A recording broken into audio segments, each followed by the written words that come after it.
Meanwhile, Minister of Finance and Coordinating Minister of the Economy, Wale Edo, and his counterpart in the Ministry of Budget and Economic Planning, Abubakar Bagudu, have defended the borrowing plan of President Bola Tinubu as proposed in the 2024 Appropriation Bill. Speaking to journalists, Edo says the budget deficit reduction from 6.1% to gross domestic product to 3.88% is a huge change from unlimited borrowing to focusing on revenue and expenditure management. On his part, Bagudu expressed confidence that the Tinubu administration would ensure adequate implementation of the 2024 budget.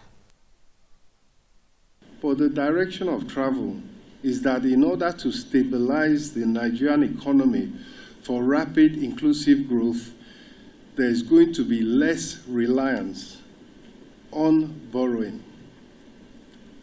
The budget deficit is being brought down from about over 6%, 6.1% of GDP to 3.88% of GDP. That's a huge change in direction from unlimited and limitless borrowing to focusing on revenue, and as we heard earlier from Mr. President, focusing on expenditure management to give value for money with expenditure and to raise revenue.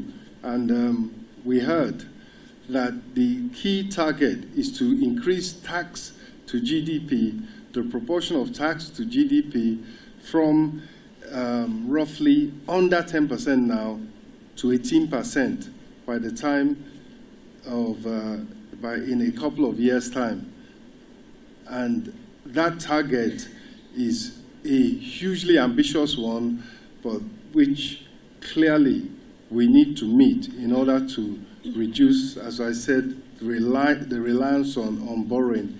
Revenue generation, however, remains a major fiscal constraint to Nigeria's fiscal viability. However, the Presidential Task Force is working, and the results of the Presidential Task Force are yielding fruit. The target is to increase the ratio of revenue to GDP from the current less than 10% to 18% of GDP. To 18% of GDP.